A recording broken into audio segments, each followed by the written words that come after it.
Side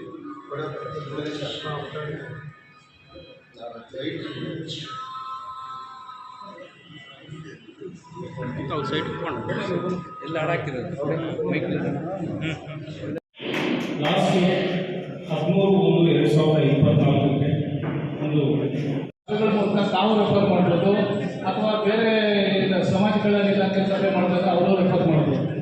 ಅದನ್ನು ನೀವು permanent ತಗೊಂಡು ಇವಾಗ ಜಡ್ಜ್ ಇರ್ಬೋದು, ಲಾಯರ್ ಇರ್ಬೋದು, ಕಾನೂನು ಕಟ್ಟಲು ಗೊತ್ತಿರ್ತಕ್ಕಂಥ ವ್ಯಕ್ತಿ ಆಗಿರ್ತಾರೆ. ಆದರೆ ಗಂಗಪ್ಪ ಅವರು ಇಲ್ಲಿಟ್ರೇಟ್ ಅವಿದ್ಯಾವಂತ ಆಗಿದ್ದಾರೆ. ಹಾಗಂತ 70 ವರ್ಷದಿಂದ ಪೊಸಿಷನ್ ಇದ್ದಾರೆ. ಅಂದರೆ ಸರ್ಕಾರ ಕಾನೂನು ಏನು ಹೇಳುತ್ತೆ, 11 ವರ್ಷ ಅನುಭವ ಇದ್ದರೆ ಸಾಕಾಗ್ತದೆ. ಇದನ್ನು ದಯವಿಟ್ಟು ತಾವು ಇದು ಮಾಡಿಕೊಂಡು ಇಬ್ಬರಿಗೂ ಇದು ಮಾಡಿ. ನೀವು ಹೇಳ್ತಿರೋದು ಸತ್ಯ. ಜಡ್ಜ್ ಅವರು, DSP ಅವರು, ಕಾಮನ್ ಮ್ಯಾನ್ ಅವರು ಎಲ್ಲರಿಗೂ ಕಾನೂನು ಬಂದೆ.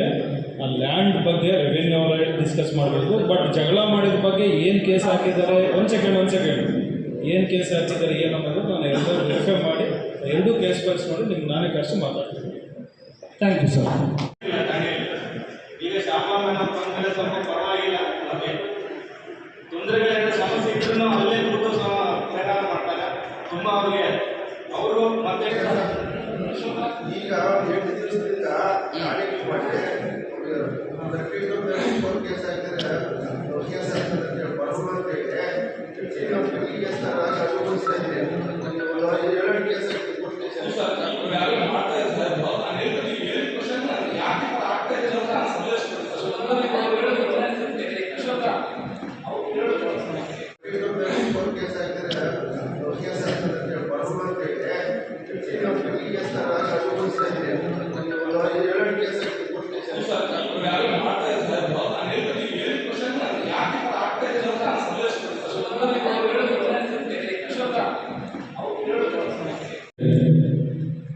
IPL ಬೆಟ್ಟಿಂಗ್, ಜೂಜಾಟ, ಗಾಂಜಾ, ಈ ವೇಷವಾಟಿಕೆ ಇವು ರೈಟ್ ಮಾಡಲು ತಿಳಿಸಿದ್ದೀರ. ಪರ್ಸನಲಿ ನಾನೇ ಒಬ್ಬ ಲೇಡಿ ಹೆಸರು ಉಚ್ಚರಿಸೋದು ಬೇಡ, ಅವರು ಗಾಂಜಾ ನಿರಂತರವಾಗಿ ಎಷ್ಟು ಕೇಸ್ ಹಾಕಿದ್ರು ಮಾಡ್ತಾಯಿದ್ರು. ನಾನೇ ಮಫ್ಟಿಯಲ್ಲಿ ನಮ್ಮ ಸಿಬ್ಬಂದಿಯೊಂದಿಗೆ ಹೋಗಿ ದಾಳಿ ಮಾಡಲು ನಾನು ಎಸ್ಕೇಪ್ ಆಗಿದ್ದು. ಆಮೇಲೆ ರೌಡಿ ಶೀಟ್ಗಳು ಇದೆ, ಅವ್ರನ್ನ ಗಡೀಪಾರು ಸಹ ಮಾಡಿದ್ದೀವಿ. ಮತ್ತು ರೀಸೆಂಟಾಗಿ ನಮ್ಮ ರೂರಲ್ ಇನ್ಸ್ಪೆಕ್ಟರು ಮಂದಗುಡಿ ಲಿಮಿಟ್ಸಿಂದ ಬಂದಿರೋ ಗಾಂಜಾ ಇಟ್ಟಿದ್ದಾರೆ 4 kg. ಮತ್ತು ಮೊನ್ನೆ 1 kg ಬಗ್ಲಳ್ಳಿ ಅವರು ಹಿಡಿದಿದ್ದಾರೆ. ಶಿಡ್ಲಘಟ್ಟ ಲಿಮಿಟ್ಸಲ್ಲಿ ರೂರಲ್ ಮಾನ್ಸೂನ್ನಲ್ಲಿ ಜಂಗಮಕೋಟೆ ಹತ್ರ ಗಾಂಜಾ ಹಿಡಿದಿದ್ದೀವಿ. ಚಿನ್ನಸೌಧದಲ್ಲಿ 1/2 kg ಗಾಂಜಾ ಹಿಡಿದಿದ್ದೀವಿ. ನಿಮ್ಮ ಸಹಕಾರ ಇದ್ದರೆ ಇನ್ನು ಮುಂದಿನ ದಿನಗಳಲ್ಲಿ ಗಾಂಜಾ ಮುಕ್ತ ಚಿಂತಾಮಣಿ ಶಿಡ್ಲಘಟ್ಟ ತಾಲೂಕು ಮಾಡಬೇಕಂತ ನಮ್ಮ ಆಸೆ ಇದೆ. ಸೊ ಇದರೊಂದಿಗೆ ನಾವು ಬೆನ್ನು ತಟ್ಕೊಳ್ಳೋದಲ್ಲ, ನಿಮ್ಮ ಕಡೆಯಿಂದ ನಾವು ನಮ್ಮ ಕಾರ್ಯವೈಖರಿಯನ್ನು ತಿಳ್ಕೋಬೇಕಾಗಿದೆ. ನಮಗೆ ಗೊತ್ತಿದ್ದ ಹಾಗೆ 100% ಈ 9 ತಿಂಗಳಲ್ಲಿ ಮಟ್ಕ ಯಾರು ಶಾಮೀಲಾಗದೆ ಬಡಬಗರು ಜೀವನ ಚೆನ್ನಾಗಿರ್ಬೇಕಂತ ಮಟ್ಕದವರು ಸಹ ಮ್ಯಾಕ್ಸಿಮಮ್ ಕೇಸಸ್ ಹಾಕಿದ್ದೀವಿ. ಈಗ ಯಾರ ಮೇಲೆ 3 ಕೇಸ್ ಆಗಿದೆಯೋ ಮಟ್ಕದವರಿಗೆ ಅವ್ರನ್ನ ರೌಡಿ ಶಿಪ್ ಪಟ್ಟಿಗೆ ಏರಿಸ್ಬಿಟ್ಟು ಅವ್ರನ್ನ ಗಡೀಪಾರು ಮಾಡಲು ಸಹ ನಮ್ಮ ಇನ್ಸ್ಪೆಕ್ಟರ್ಗೆ ಆದೇಶ ಮಾಡಿದ್ದೇವೆ. ನಮ್ಮ ಇಸ್ಪೀಟ್ ಆರ್ಗನೈಸ್ಡ್ ಗ್ಯಾಂಗ್ಲರ್ಸ್ ಏನೋ 4 ಜನ ಇದ್ದರು. ಅವ್ರ ಮೇಲೆ ಉಗ್ರ ಕ್ರಮ ಜರುಗಿಸುವುದರಿಂದ ಅವರು ಬೇರೆ ತಾಲೂಕಿಗೆ ಹೋಗಿ ಅಲ್ಲಿ ನಡೆಸುತ್ತಿರುವುದರ ಮಾಹಿತಿ ಬಂದಿದೆ. ಅವರಿಗೆಲ್ಲ ಗಡೀಪಾರಿನ ಕ್ರಮ ಸಹ ಜರುಗಿದೆ. ಸೊ ನಿಮ್ಮೆಲ್ಲರಲ್ಲಿ ನಮ್ಮ ನಂದಗುಡಿ ಭಾಗದಲ್ಲಿ ಇಸ್ಪೀಟಲ್ಲೇ ಮೋಸ ಮಾಡಿದ್ದಾರೆ ಅಂತೇಳಿ ಒಂದಿಬ್ಬರು ಕರ್ಕೊಂಡು ಹೋಗಿ ಕಿಡ್ನಾಪಿಂಗ್ ಫಾರ್ ರ್ಯಾನ್ಸಮ್ ಆಗುತ್ತೆ. ವಿದಿನ್ 24 hours ನಮ್ಮ ಶಿಡ್ಲಘಟ್ಟ ಇನ್ಸ್ಪೆಕ್ಟರ್ ಟೀಮ್ ಅವ್ರಿಗೆಲ್ಲ ಅರೆಸ್ಟ್ ಮಾಡಿದ್ವಿ. ಬಟ್ ನಿಮ್ಮೆಲ್ಲರಲ್ಲಿ ಒಂದು ಕ್ಷಮೆ ಹಾಕಿಸ್ಬೇಕಂದ್ರೆ ನಾನು ಲಾಸ್ಟ್ ಟೈಮ್ ಒಬ್ಬರು ಹೇಳಿದ್ರು SC ST ಹಾಸ್ಟೆಲ್ಗೆ ಭೇಟಿ ಮಾಡಬೇಕು ಅಂತ. ದಯವಿಟ್ಟು ನಿಮ್ಮಲ್ಲಿ ಕ್ಷಮೆ ಹಾಕಿಸ್ತೀನಿ. ಎಲೆಕ್ಷನ್ ಬ್ಯುಸಿ ಇರೋದ್ರಿಂದ ನಾನು ಅದು ಮಾಡೋಕ್ಕಾಗಿಲ್ಲ. But of course that's not excuse ಅಂದ್ಕೊಳ್ಳಿ. ಒಂದು ಅರ್ಧ ಗಂಟೆ ನಾವು ಫ್ರೀ ಮಾಡ್ಕೋಬೋದು.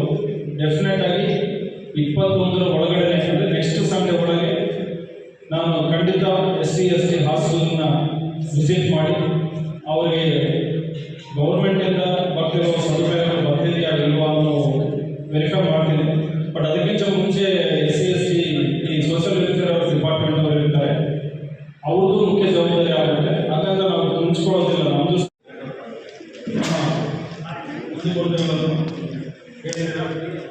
ಹೋದ ಡಿಪೆಂಡಿಂಗ್ಗೆ ಸ್ವಲ್ಪ ಫಾಲೋ ಅಪ್ ಅಂತ ನಾನೇ ನಿಮ್ಮಲ್ಲಿ ಕ್ಷಮೆ ಹಾಕಿಸುತ್ತೇನೆ.